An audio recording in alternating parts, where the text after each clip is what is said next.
from Drake, la la la la la la la. If the Raiders trade Josh Jacobs or Kenyon Drake, who's a good fit? I assume you mean destination-wise, not like who's a good replacement. Teams that could be in the running back market here. Arizona, if they want to upgrade over Darrell Williams at RB2. The Saints, Mark Ingram, and a possibly suspended Alvin Kamara. The Eagles, I don't believe that much in Boston Scott, and Miles Sanders is maybe never going to be the true guy I think he could be. The Steelers and Titans have workhorse backs, Najee Harris, Derrick Henry. A lot of unknowns behind them. If you want a cheap-ish, Drake's a lot cheaper, by the way, than Josh Jacobs is. If you want to get one of those two guys, Steelers and Titans make a lot of sense as a backup situation for that particular spot. Now, I want you to be a hater. You can be mean in the comments section here. Name a player who you want to trade away from your favorite team. You don't want him anymore. You want to ship them off. Let me know in the comments section. From Larry the Snail 900, who will sign Anthony Barr? Good question. Several teams have somewhat been linked to Barr. I think at this point in his NFL career, he's not going to be the same guy he was in his prime. I just don't think he's going to be that high-end impact linebacker, but he can be a nice linebacker 3, linebacker 4. Some teams that could use some linebacker help. Dallas has been linked pretty heavily. Denver could use one more guy. The Lions could always use linebacker help. The Chargers, too. He could be a good kind of hybrid fit for that defense there. The Patriots could always use that hybrid type of player as a Donta Hightower replacement. Pittsburgh Steelers, the Seattle Seahawks, and the Tennessee Titans. Those latter two teams could always use linebacker help. Seattle in particular I don't love, but are they contenders? I'm not so sure. So when it comes to free agency, I want you guys to shout out your favorite team and then name a free agent you want this time. So a two-part ask, a little bit trickier. So take advantage of this. If the ad break comes here on YouTube, head down there and let me know your favorite team and a free agent you guys want to sign. All of the division questions today. Rank the divisions from hardest to easiest. Okay, so let me get them all up here. We'll go AFC then NFC just to separate it. AFC, it goes West, North, East, South, pretty easily for me. NFC, okay, let's go West,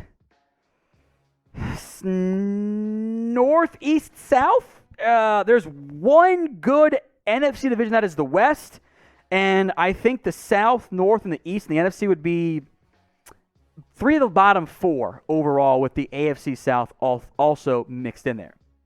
Smokey McKenzie, what division do you think will have the most teams in the postseason? So I think on the AFC side, the AFC West is loaded. 4 very real playoff threats. Then it's the AFC North. I think the West is the answer here. The AFC West and the NFC West. 2 teams, 2 divisions that are loaded with talent that are going to have very good teams that can make multiple of those teams in the postseason.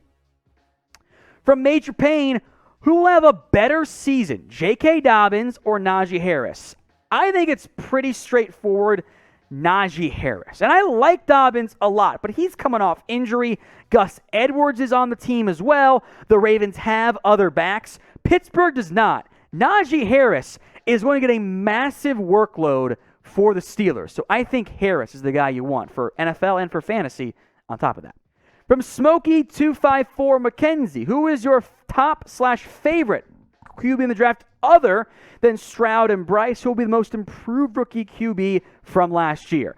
Okay, so first question, I liked a lot of what I saw out of Tyler Van Dyke. There is a tier gap for me after Stroud and Young, but there's also some very intriguing depth beyond Van Dyke, so we'll spend plenty of time on that question, I promise you, throughout the NFL offseason and into next year, too.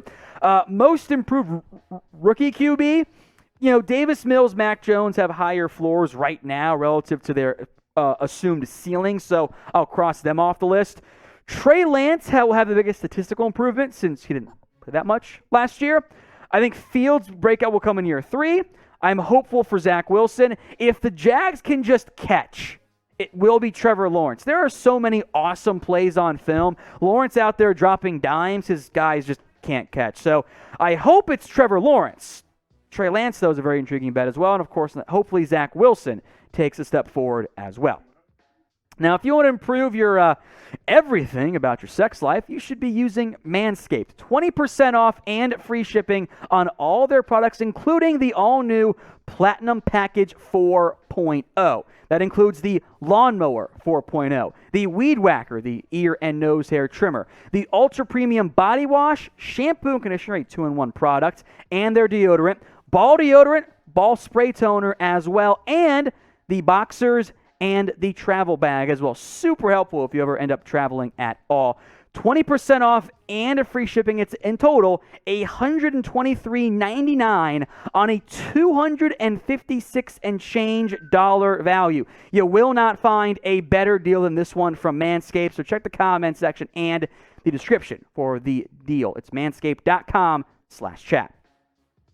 From the Ronin 99, what team goes from worst to first this year? It's a great question.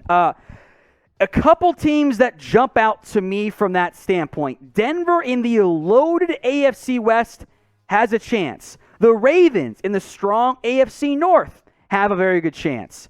Beyond that, I think it's one of those two teams. I'm not buying Houston or the Giants or the other New York team either. Seattle's rebuilding. Detroit's not there yet. Carolina has no good QB. And the Jags are the Jags. So the Texans were not a worst to first team. So I'm thinking Denver or Baltimore. From Tyrone Biggums, instead of trading for Baker Mayfield, should Seattle trade for Sam Darnold? To be blunt, no. They're pretty similar costs from a contract perspective, and Sam Darnold sucks. I know that he was held back by Adam Gase in New York. He hasn't been good anywhere or ever in his time in the NFL. Talking about not accurate, not good production, and often injured. I can't do anything with that guy. Now, if the Panthers cut him, okay, sure, I guess you could revisit that. I would have way, way, way more interest in adding a player who I've seen play at a top 10 level in 2022 in Baker Mayfield than in Sam Darnold, who's never been all that good in the NFL. But what do you guys think? We're a show for the people here, after all. Pick a QB. Who would you rather have to start if you had to start one? BM for Baker Mayfield, SD for Sam Darnold. This is from Raygon84. Interesting. Is there any way the Ravens trade Lamar Jackson? So I think we have to be honest here. The Lamar Jackson situation's weird. It is not normal for a franchise to want to pay a QB, if you believe what they have said publicly, and the quarterback to be like, I don't know. I'm fine right now. That's highly unusual. I don't think Lamar gets great advice from his lack of an agent. I don't think they trade him, but if you're the Ravens and you reach next offseason and he goes, I haven't signed a deal yet, maybe you consider it just a little bit and go, maybe I should try to potentially move on from that standpoint. Now, if you want to be a part of the mailbags, then subscribe. Hit that big red button for free videos every single day, multiple times each day right here on Chat Sports. The link, bottom of your screen, it is youtube.com/chatsportstv. From Travis, what teams do have a first-round pick in the 2023 NFL Draft? I'll get the list up here for you guys. There are some teams who have traded their first-round picks. So the Niners sent theirs to Miami, the Broncos to Seattle, Cleveland to Houston, the Rams to Detroit, and the Saints to Philadelphia. So 5 teams already moved their first-round pick. From Wookie Screech, I don't have it in my repertoire. I can't do one. My buddy can. I can't. Why hasn't JC Tretter had any interest? It's a great question. I'm not sure. I might even accuse NFL of collusion here because Tretter shouldn't be unsigned. And if you have concerns about the knees and the medical, I get that. He missed a lot of time in practices last year, but was always out there playing games. But now, after playing at a high level last year, he can't play anymore? That doesn't make sense to me. It should be noted, by the way, that Tretter is the NFL president for the NFLPA for the player side. That is not something NFL teams typically like to have. So I would just like to say maybe that's a factor on that side. 6 teams. That makes sense. The Dallas Cowboys, because Tyler Biadasz has not been great. The Raiders, I don't believe in Andre James. The Dolphins should not try the Connor Williams experiment, which they appear to be doing. The Vikings, Tretter's better than Garrett Bradbury. The Niners lost Alex Mack. Tretter would be a great pickup. And Seattle would also be a good pickup for them for a team that could use some more offensive line help. So when it comes to Tretter, will he play this year? Y for yes, N for no. Make your predictions for me in the comments section. Y or N.